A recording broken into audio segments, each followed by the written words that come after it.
Hello बच्चों, आज हम डिस्कस करेंगे डी ऑर्बिटल्स के बारे में। आप सब जानते हो डी ऑर्बिटल्स, वेरी गुड। इसमें जो सबसे पहली चीज दिमाग में आती है वो आती है इनकी डबल डंबल शेप। जी बच्चों, double dumbbell shape. Double dumbbell shape जब हम बात करते हैं तो दिमाग में आ जाते हैं 4 लोब्स। जी, अब अगर हम इन 4 लोब्स को बनाएं तो ये कैसे स्पेशल अरेंजमेंट लेते हैं, चलिए ड्रॉ कर देखते हैं। अगर मैं यहां पर इनको एक्सिस मार्क कर दूं, सपोज ये मेरा एक्स वाई एक्सिस हो गया, ये मेरा वाई जेड एक्सिस हो गया और ये मेरा एक्स जेड एक्सिस हो गया। तो जो लोब्स, 4 लोब्स अगर हम इनके बीच में बनाएं, आप सबको मालूम होगा। और अगर मैं इनको नाम दूं, x और y के बीच में आने वाले, इनको हम x डी एक्स वाई बोलते हैं, इनको डी वाई जेड बोलते हैं और इनको हम डी जेड एक्स। बेसिकली इन 3 स्पेशल अरेंजमेंट को हम नॉन एक्सियल बोल रहे हैं, क्योंकि ये चारों के चारों लोब एक्सिस के अबाउट नहीं आते। सिमिलरली अगर कोई मुझे बोले बाकी और कौन से हो सकते हैं, तो हम उनकी बात करते हैं। हम फिर से एक्सिस मार्क कर लेते हैं। अब फिर से अगर एक्सिस मार्क कर लें तो ये एक्स वाई हो गया, ये वाई जेड हो गया, ये एक्स जेड हो गया। तो आप कहेंगे जिस तरीके से in between the axis 3 special arrangement हो सकते हैं, तो ऐसे तो एक्सिस के अबाउट भी 3 स्पेशल अरेंजमेंट हो सकते हैं। बिल्कुल बच्चों, 3 स्पेशल अरेंजमेंट ये भी हो सकते हैं। और अगर अब मुझे कोई कहे इनको पॉइंट करो कि कौन कौन से हुए, तो हम इनको क्या बोलते हैं, d x square minus y square, d y square minus z square, d z square minus x square. अब इसका मतलब ये बात दिमाग में आ रही है कि टोटल 6 स्पेशल अरेंजमेंट हुए, तो इसका मतलब ये डी ऑर्बिटल 6 होते हैं। जी बच्चों, आपने सही सुना, ये 6 पॉसिबल स्पेशल अरेंजमेंट होते हैं। 6 पॉसिबल स्पेशल अरेंजमेंट। लेकिन आप कहोगे सर, हमने जो पढ़ाया था क्वांटम मॉडल के हिसाब से तो डी के 5 होते हैं। अब क्या ये 6 होते हैं या 5 होते हैं? बड़ा कंफ्यूजन हो गया। अब दोनों ही बातें ठीक हैं, तो दोनों बातें ठीक कैसे हो सकती है, चलिए समझाता हूं मैं आपको। होता क्या है बच्चों कि ये जो डी के, अगर आप एक्सियल अरेंजमेंट देखो तो हमने ये एक्सियल अरेंजमेंट बनाए। कौन कौन से बनाए थे? एक्स वाई के अलोंग बनाया, दूसरा हमने वाई जेड के अलोंग बनाया और तीसरा एक्स जेड के अलोंग बनाया। यही पॉसिबल बनाए थे अभी। बिल्कुल बच्चों, अगर हम इन स्पेशल अरेंजमेंट को एक बार फिर से देखें तो होता क्या है बच्चों कि इन वाले में जिसमें जेड जेड आ जाते हैं, इनमें क्या होना शुरू हो जाता है, axial constructive mixing.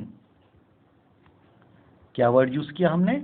Axial constructive mixing. इन मिक्सिंग की वजह से ये जेड जेड वाले आपस में कंस्ट्रक्टिव इंटरफेरेंस बनाते हैं, जिसकी वजह से जो नया रिजल्टेंट ऑर्बिटल्स अपीयर होते हैं, अगर मैं इन दोनों को मिक्स कर दूं जेड वालों को, तो इनका रीजन बढ़ जाता है।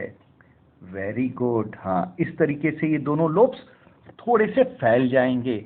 अब एक y वाला इन्वॉल्व हो रहा है और एक x वाला, तो अगर मैं x और y एक्सिस को भी इसमें इंक्लूड करूं, तो बच्चों ये क्या होते हुए नजर आएंगे, x y एक्सिस और z एक्सिस को भी इंक्लूड कर दिया, तो होगा क्या, कुछ y एक्सिस पे नजर आएगा, कुछ x एक्सिस पे, और अगर मैं उस रीजन को कवर करूं तो हमें ओवरऑल कुछ ऐसी मिक्सिंग सी नजर आती है।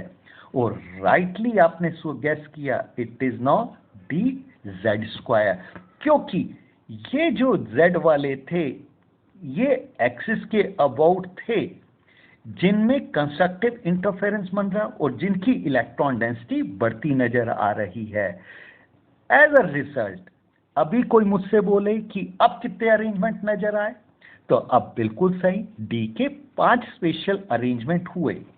अब 5 स्पेशल अरेंजमेंट में कोई मुझे बोले नॉन एक्सियल और एक्सियल कौन कौन से, तो नॉन एक्सियल हमारे पास कौन कौन से आए, d x y, y z, z x, जबकि एक्सियल वाले हमारे पास रहे d x square minus y square and d z square. अब बच्चों बात करते इस डी जेड स्क्वायर की। ये जो डी जेड स्क्वायर है ये बाकियों से अलग है। बाकियों को हम एक और नाम दे देते हैं प्योर डी ऑर्बिटल्स, और इसको हम नाम दे देते हैं मिक्स डी ऑर्बिटल। और मिक्स डी ऑर्बिटल अभी आपने देख ही लिया कैसे मिक्स हो रहा था। ये मिक्स डी ऑर्बिटल बाकियों से अलग रहता है। बाकियों से अलग कैसे चल रहा है वो देखते हैं। हम सबको पता है कि अगर हम एंगुलर नोड्स की बात करें तो जब भी हम डी ऑर्बिटल्स में बात करते तो एंगुलर नोड्स 2 होते हैं। अब बात आती है डी जेड स्क्वायर में हम क्या बात करते हैं, तो डी जेड स्क्वायर में बच्चों जब हम डिफाइन करते हैं तो हम नोडल प्लेन डिफाइन ना करते हुए यहां पर क्या बोलते हैं, यहां पर कंसेप्ट ऑफ सॉलिड एंगल लग जाता है। चलिए ये चीज आपके मतलब का नहीं है, लेकिन सिंपल वे में बोलूं इसमें हम जनरली कोनिकल नोड डिफाइन करते हैं। क्या डिफाइन कर जाते हैं, कोनिकल नोड।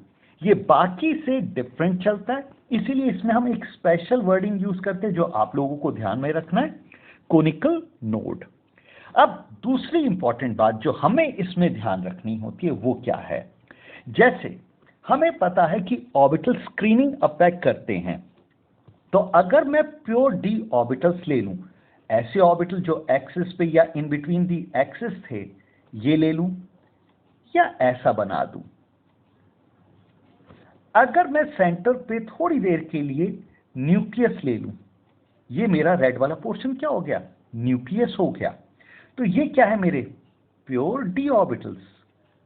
अगर आप ध्यान से देखें इसमें ये पोर्शन, ये पार्ट, या ये पार्ट वीकेंड चल रहा है। ऐसे इसमें अगर आप एक्सिस को देखें तो ये पार्ट कहां है, जहां पर इलेक्ट्रॉन डेंसिटी नहीं आ रही। इसका मतलब इनमें 4 एम्प्टी स्पेस नजर आ रही हैं आपको, जो मैंने अभी रेड से मार्क किया। और अगर अब यही मैं डी जेड स्क्वायर ले लूं, ये मेरा डी जेड स्क्वायर ऑर्बिटल हो गया। इसमें अगर मैं कहूं ये न्यूक्लियस बिल्कुल बीच में पड़ा था जिसके अबाउट ये डी जेड स्क्वायर आ रहा है, तो इसमें कोई वेकेंट स्पेस नजर आ रहा है, नहीं आ रहा। इसका मतलब बच्चों इस मिक्स डी ऑर्बिटल यानी कि कोई मुझसे बोले डी जेड स्क्वायर की स्क्रीनिंग न्यूक्लियस पे किससे ज्यादा होगी, बाकी रेस्ट 4 डी ऑर्बिटल से। तो हम एक नोट लिख सकते हैं यहां पर कि d z square have more screening और shielding effect than other orbitals, d orbitals. I hope इतनी बात समझ में आई होगी।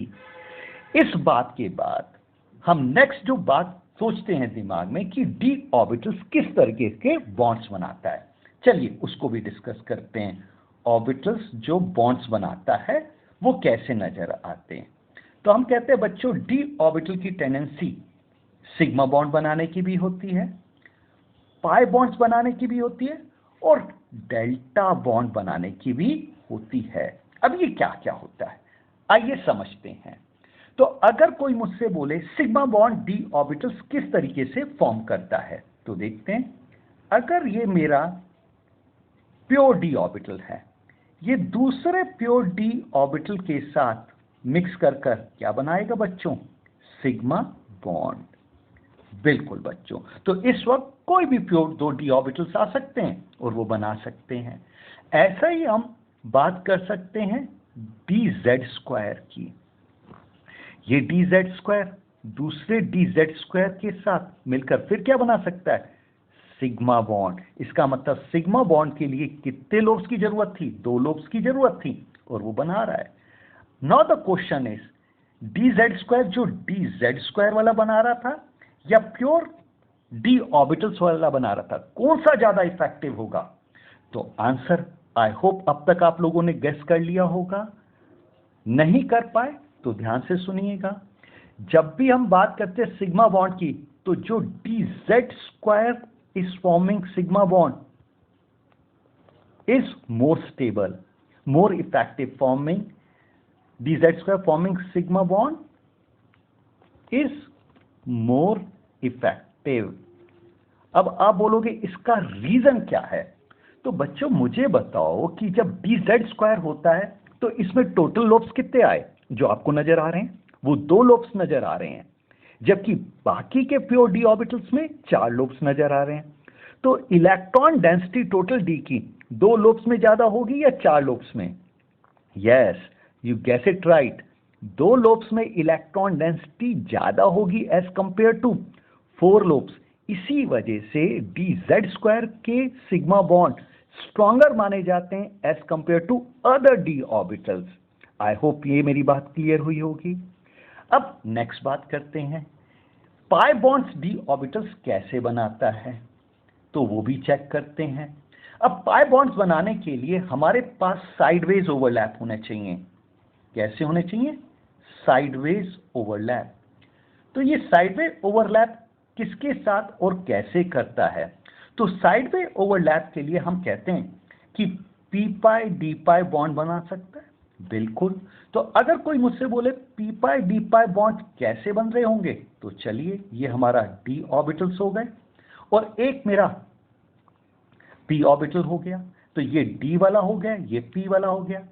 ऑब्वियसली ये आपस में इंटरैक्ट करेंगे, ये आपस में इंटरैक्ट करेगा, तो ये जो बॉन्ड बनाएगा d पाई p पाई।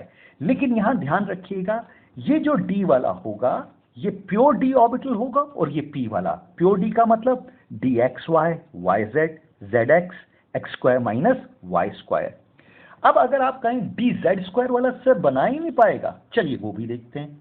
अगर मैं डी जेड स्क्वायर की बात करूं और उसको मिक्स करता हूं p के साथ, अब ये मेरा d हो गया, ये मेरा p हो गया, ऑब्वियसली ये डी जेड स्क्वायर हो गया। तो बच्चों आज एक चीज बता रहा हूं, ध्यान से सुनिएगा। जब भी डी ऑर्बिटल्स बनाते हैं तो इनकी वेव, आप लोगों को पता है LCAO में वेव फंक्शन हम डिफाइन करते हैं। तो जब d के अबाउट बनाते हैं तो इसके ऊपर और नीचे सेम फेस रहता है, लेकिन p में जब हम फेस रिप्रेजेंटेशन करते हैं तो ऊपर पॉजिटिव नीचे नेगेटिव।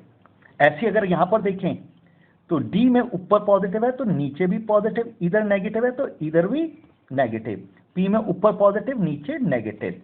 तो अगर आप पहले वाले में देखिए, ऊपर पॉजिटिव ने पॉजिटिव के साथ इंटरेक्ट किया, नीचे नेगेटिव ने नेगेटिव के साथ इंटरेक्ट किया, इसका मतलब कंस्ट्रक्टिव इंटरफेरेंस बना रहा है दोनों तरफ। अब अगर आप यहां ध्यान दें तो यहां पर तो कंस्ट्रक्टिव बना, यहां पर कैसा बना? डिस्ट्रक्टिव।